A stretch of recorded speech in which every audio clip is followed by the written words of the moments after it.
now he is the head of Field Fridays. Okay, without further ado, I'd like to welcome Butch Domingo. Thank you. Alright, salamat Ann. Thank you for the icebreaker. Nag-enjoy ba kayo sa icebreaker? Ha? Nag-enjoy kayo? Pero nakita nyo yung ano, no? Ha? Ano? Ano siya? Diba? Alright, so nakita nyo, per image, everyone has different views, diba? Nakita natin na not all of us have the same answers on the same pictures, diba? And I want to relate this para dun sa topic natin for tonight. Anyway, this is our second session for our All-in-All series. So, sino dito yung naka-attend last week? Alright. Okay, wala ako last week, sayang. Si Andre nag-speak nun. Pero, just to continue our book study, ang magiging passage natin ngayon is the continuation. Kasi ang diniscuss ata ni Andre last week is about Colossians 1, 1 to 14. And right now, we're gonna discuss about Colossians 1, 15 to 18, which is entitled, Christ Above All. Ngayon, ano bang relation nung icebreaker natin dito sa message? Kasi I want to relate the icebreaker dun sa message natin is that many of us, or maybe many people around the world, today and even before, during the time of the Colossians, or during even before times, many has a very different views of who Jesus is. Diba? Parang alam natin that in today's world, or even before, many have different views about who Jesus is. You know, we can say that parang for some people, Jesus is just a prophet. For some people, Jesus is just a man who died on the cross.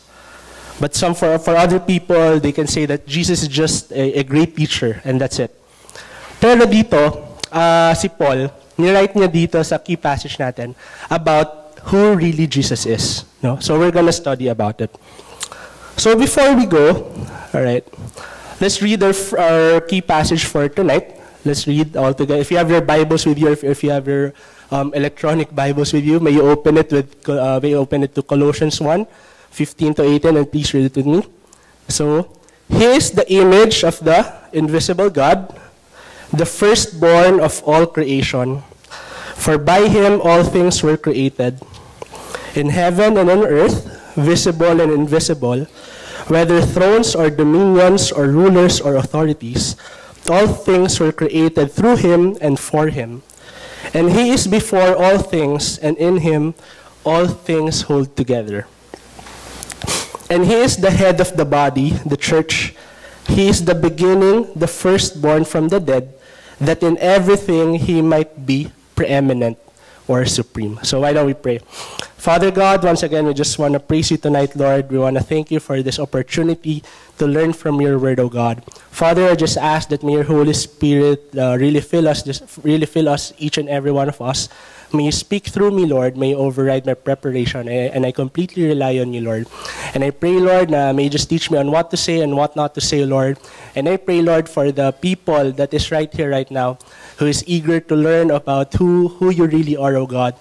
May You just open up our hearts and our minds, O God, as we discuss these things, Lord, until the discussion groups, Lord. Thank You, Lord, in Jesus' mighty name. Amen. All right, so before we dig deep to this, to our key passage, I'm going to give you first some about Colossians, kung ano yung mga facts niya. And I think last week, si Andre, binigyan niya rin kayo ng background about kung sino ba nagsulat ng Book of Colossians, kanino ba ito sinulat, bakit ba ito sinulat, and all.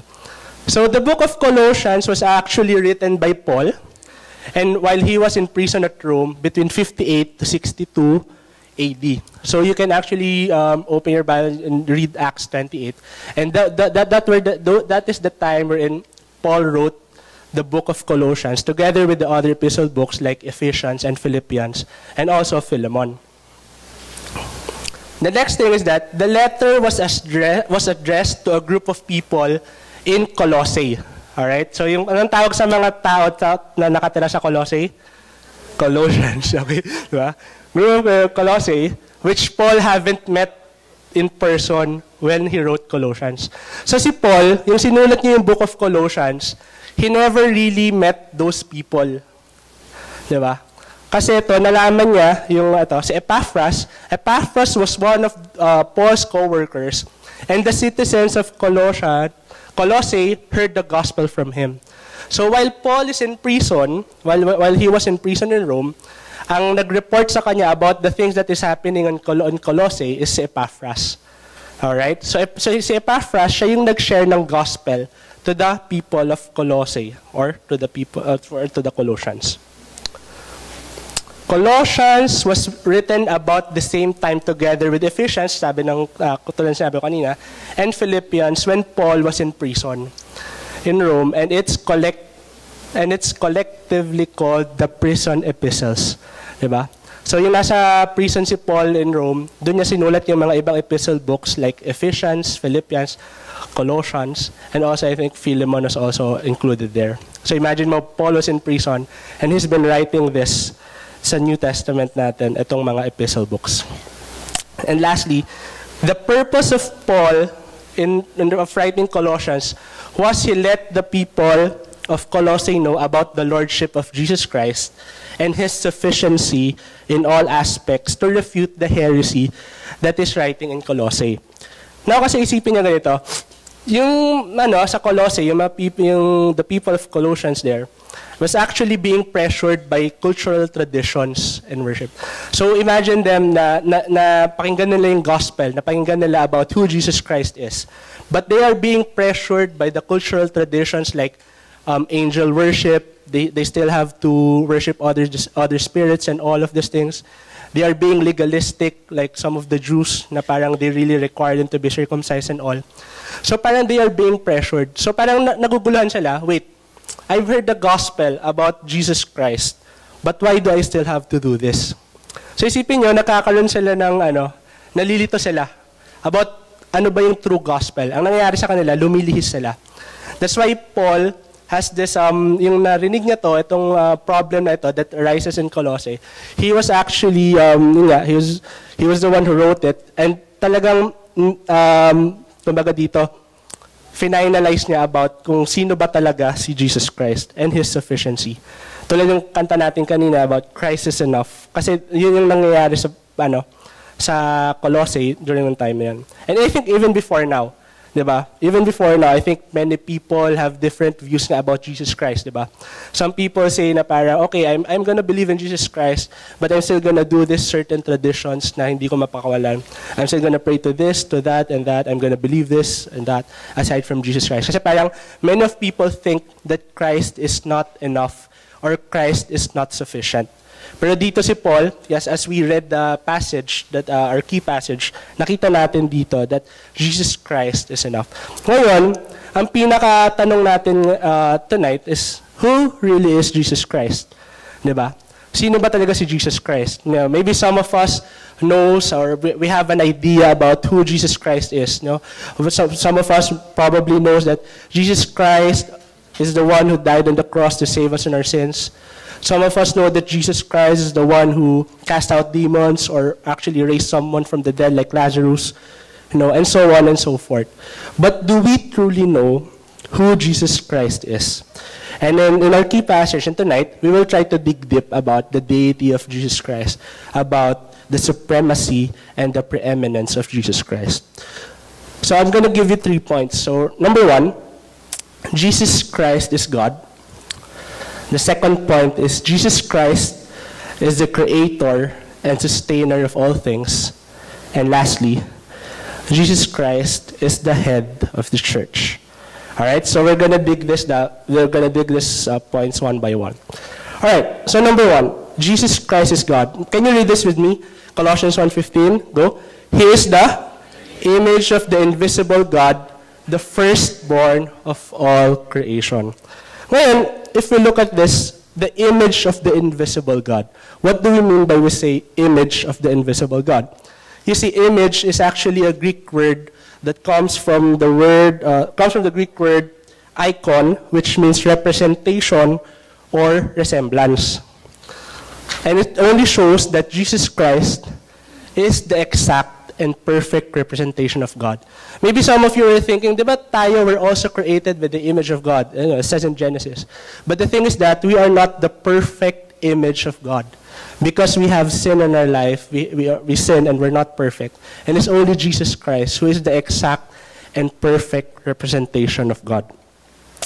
The thing is that if you want to see God on how He handles sinners, if you want to see God on how He handles the sick, if you want to see God on how He handles His followers, if you want to see God on how He handles the temptations and all of these things, we have to look at Jesus Christ. For Jesus Christ is the exact and perfect representation of God. Alright? So it says in Hebrews 1-3, He is the radiance of the glory of God and the what? The exact imprint of His nature. And He upholds the universe by the word of His power. After making purification for sins, He sat down at the right hand of the Majesty on high. So we can see here na, it's very clear about who Jesus is. He is the exact imprint of God's nature.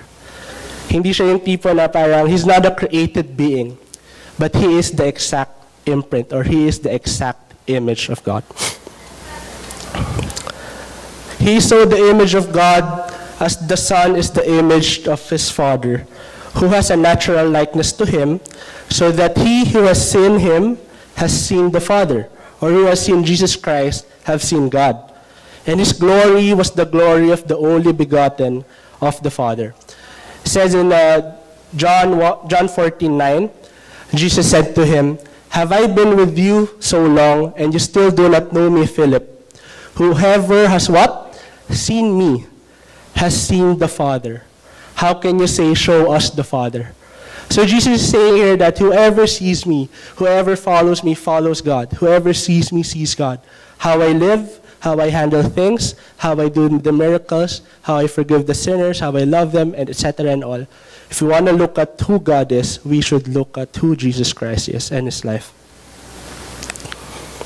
So firstborn, kanina in verse 15 sabi dito, He is the image of the invisible God, the firstborn of all creation.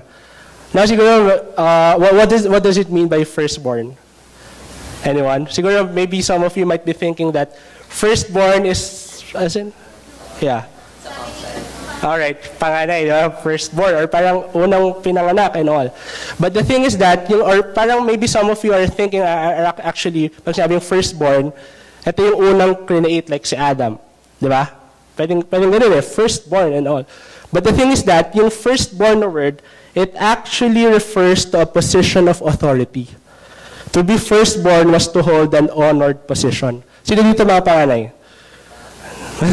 Mga panganay, di ba? So, parang, if you're the panganay, you have, di ba, you have the more responsibility. Like, kung anak kayo ng isang hari, for example, you're a guy, and you're the first male, firstborn male, di ba? You are the heir of all things. You have this position of authority that when your dad or the king dies, you're the one who will take his position. So the firstborn here doesn't really talk about the created, no, parang Jesus is the first one who's created, but it talks about the position of authority. Psalm 89:27, and I will make him the firstborn, the highest of the kings of the earth. All right. Do you have any, or you're still with me? So if you have, kanina meron pinaikot na, I think this is the survey form, Lika? Pinaikot na yung survey form. So if you have any questions or anything that you want to ask or comment, you can just write it in the survey form, and you can just send it later, and we will collect it. So Jesus Christ was born or begotten before all the creation, or before any creature was made. Again, He was not created. He was before time. And we're going to look at it on the second point, actually. It signifies His dominion over all things. As the firstborn in a family is heir and the Lord of all, so He is the heir of all things. All right? Hebrews 1:2, but in these last days, He has spoken to us by His Son. God has spoken to us by His Son, whom He appointed the heir of all things, through whom also He created the world. Can you see? So parang mas nakakaroon ba kayo ng deeper view of who Jesus is? Right? And to sum it up, Jesus Christ is the visible image of the invisible God. For no one has seen God. No man has ever seen God. But Jesus Christ came here in this earth to show us who He is, His deity, His power, His love, to bring us to salvation. And again, Jesus Christ is the visible image of the invisible God. So I think many of you are still with me, Jesus Christ is God, all right? The second point, Jesus Christ is the creator and sustainer of all things. So again, will you read this with me? For by Him all things were created, in heaven and on earth, visible and invisible, whether thrones or dominions or rulers or authorities. All things were created through Him and for Him. And He is before all things, and in Him all things hold together. So again, sinasabi sa inyo, Jesus Christ is so far from the beginning Himself that He is the Creator. So siguro talaga diba sa New Testament lang dumating si Jesus Christ, But here Paul writes here that He is before all things, and everything was created through Him and by Him, diba? He made all things out of nothing, from the highest angel in heaven as well as men upon the earth. And it was created by Jesus Christ. So sino dito yung naka-attend before ng Jesus Unboxed? No, yung when we studied the book of John. Does anyone here attended before? Diba? If we look at the passage for John 1 verses 1 to 3 and 14, if we read this, it is clearly about Jesus Christ. In the beginning, can you read this with me? In the beginning was the Word, and the Word was with God, and the Word was God. He was in the beginning with God. All things were made through Him, and without Him was not anything made that was made.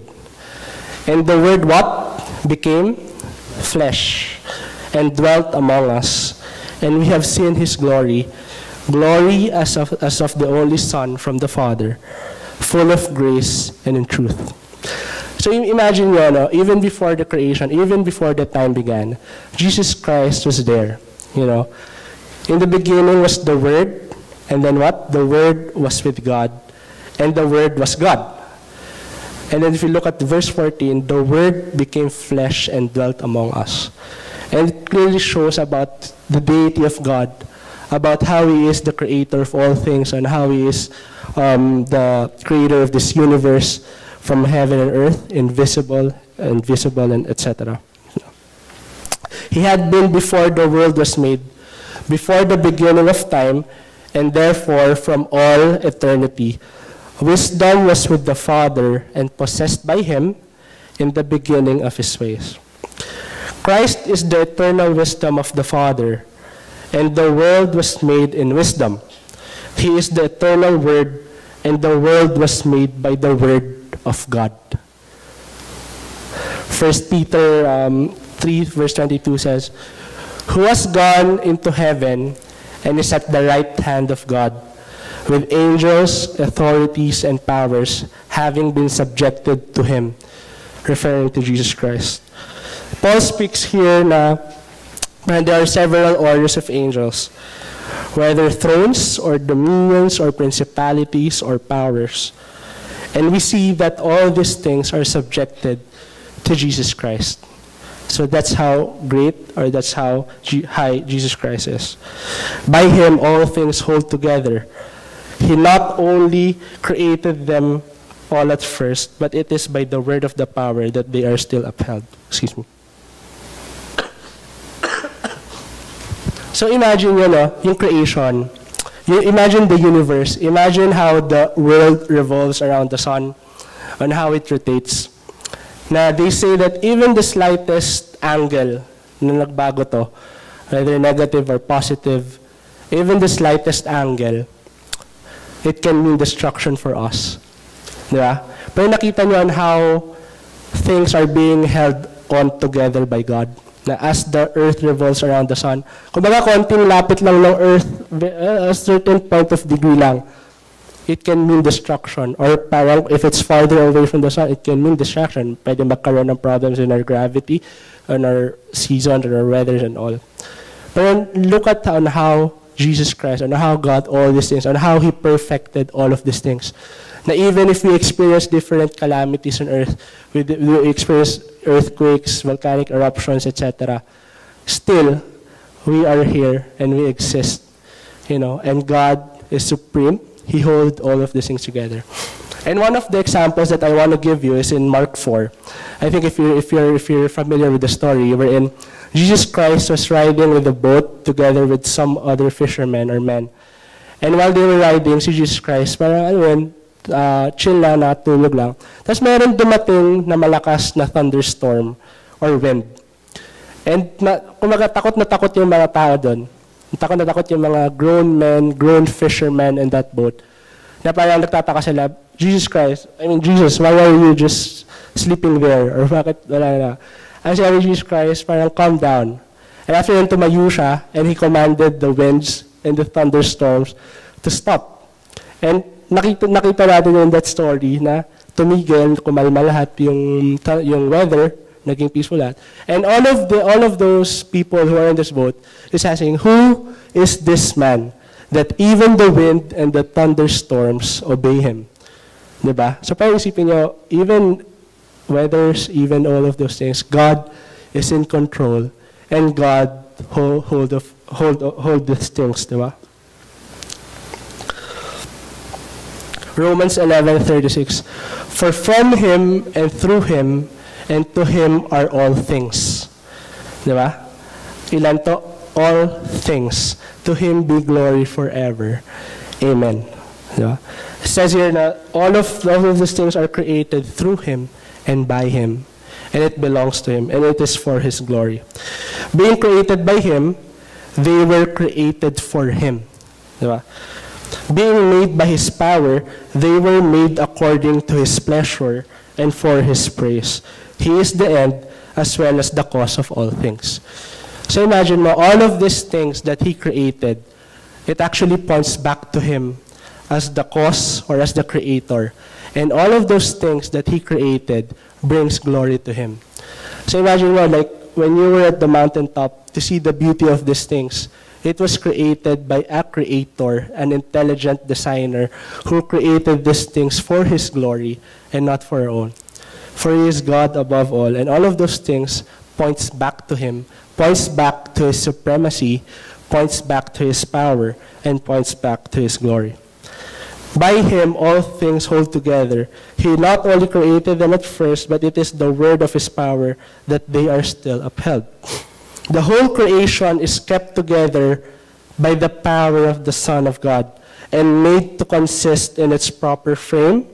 Diba? Sabi ko sa inyo kanina example, yung pag-revolve ng earth around the sun, na sobrang perfect on how it was designed. And parang we ask ourselves, talaga bang kaya nagtataka ako, parang people still questions na parang, talaga bang walang Diyos? Or talaga walang God? Pero pag tinignan mo on how perfectly it is created, on how the beautiful things of this nature, if you see things, how can you not say that there is no God?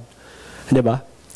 And all of these things, itong create niya, it is for Him. And it is created through Him and for His glory. And Jesus Christ hold all of these things together. Alright. Sabi ni R.C. Sproul, if God is the creator of the entire universe, then it must follow that He is the Lord of the whole universe. Tama? No part of the world is outside of His lordship. That means that no part of my life must be outside of His lordship. See, even the smallest detail of our lives, He cares, and He wants it fully surrendered to Him. The last point, or the third point that I want to discuss to you is that Jesus Christ is the head of the church. So will you read this with me? Colossians 1:18. And He is the head of the body, the church. He is the beginning, the firstborn from the dead, that in everything He might be preeminent. or he might be supreme. So in this term, he is the head of the body of the church, not only a head of the government, or not only like as a king who prescribes rules and laws, but imagine an actual head to the body. He has this vital influence in us. So imagine he is the head of the body. So imagine yourself, if you don't have the head, you're dead, diba? Kung wala kayo ulo. But if you cut off the limb, but you still have the head, you're still working and functioning. So that's how vital Jesus is. He is the head of the body, and the body is his church, and the church is his people and his followers. We are unified body by the head, which is Jesus Christ. We are under his authority, and we function in accordance to his supremacy. Again, bilang part, or just to say na parang we are under his authority, we must be a part of the church. Again, as we say, Christian life is not meant to be lived alone, but it is meant to be lived with our fellow brothers and sisters, or to be part of a church or body of Christ, diba? And we are unified. All of us have different functions. All of us have different talents that we can give to God, but we have the same goal, and it is to bring glory to God and to share his gospel.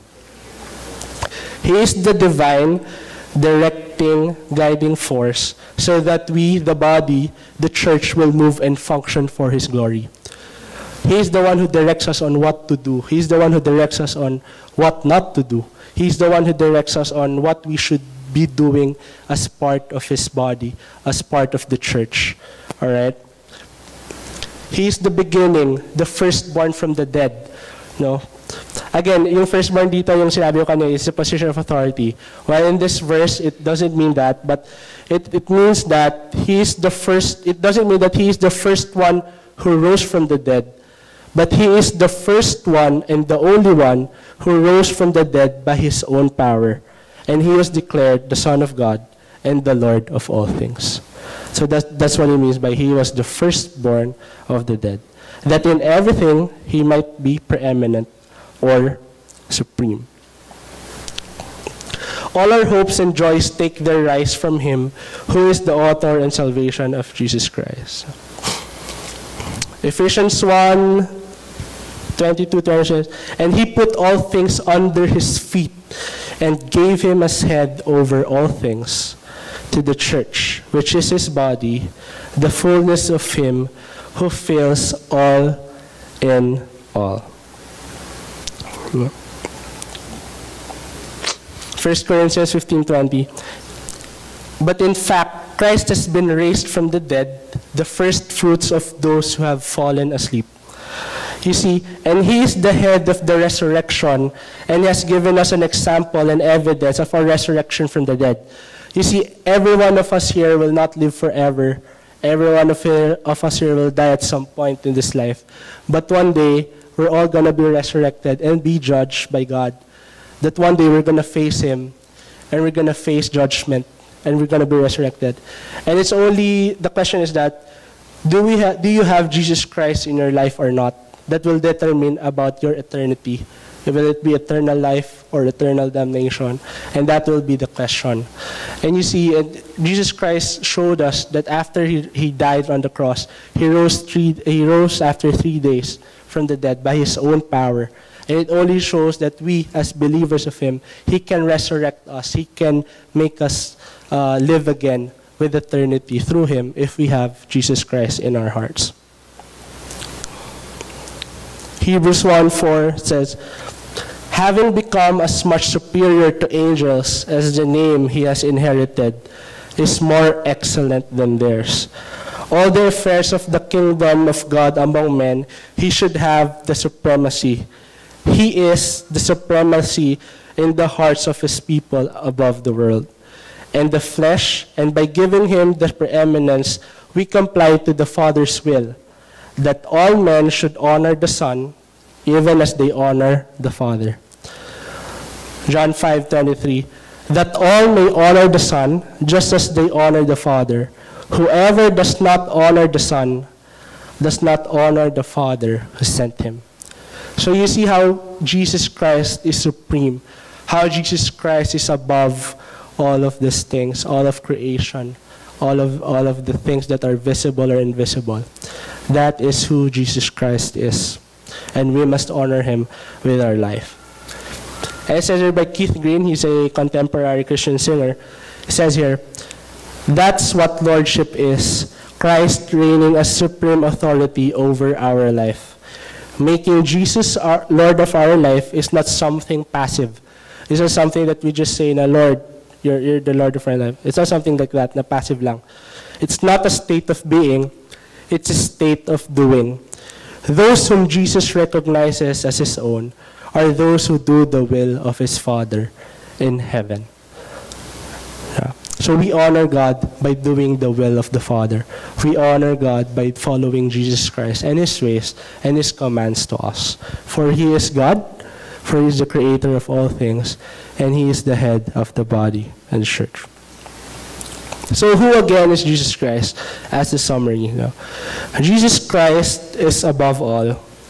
Salvation can only be found through him, for he is the supreme God, in which all things are created. By him and hold things together. He is the head of the church, of the body, in which all of his followers and children grows and under his authority. So just imagine this now, parang a supreme God, a supreme being, a supreme creator who actually came here on earth to die for our sins. Imagine a God, Jesus Christ, is 100% God and 100% man who came here to die for our sins and who wants a relationship to us, a relationship with us, a personal relationship with us. And he's asking each one of us for that call, for repentance and faith, for we can only find salvation through him, for he is the only way in the life, Jesus Christ. You see, when we understand the supremacy of Christ, we have a more accurate view of him. Diba? Again, sabi ko, most of the people around the world have different views about who Jesus is. But if we have an accurate view of who he is, we will have more reverence, we will have more an awe, we will understand more of his great love for us. That even he as God, he as the perfect God of all, he still chose to save us through his Son, Jesus Christ, as he died on the cross. And he wants us to bring to repentance and faith so that we can believe and we can be sanctified by his blood. So why don't we pray? Father God, thank you, Lord, for your word. Thank you, Lord, for your supremacy, O God, in knowing about you through Colossians, Lord. And Father, through your deity, O God, may we understand more about your nature, O God, about who you really is, Lord, as we study your word all throughout. And Father, as we understand about your supremacy, about your preeminence, O God, Father, I just pray that may you just speak to us, Lord. If there are anything that is in us that we haven't really surrendered, O Father, I pray that may you just convict us and may you just move us, O Lord, to surrender these things. For you want all of us, O God. And Father, we're just in awe of your love and your grace, that in spite of your nature, O God, in spite of your perfection, you chose to save a sinner and wretched people like us and show us the way, show us the light on how we should live life on earth. Thank you, Lord, for this salvation, for your grace and your love that is so deep that we cannot understand, but we can only receive, and by your grace only, we are only saved by this. Thank you, Lord, Father, in Jesus' name. Amen. Okay, and so we have discussion group questions. Thank you. Hello? Okay. Were you blessed, guys? Yes.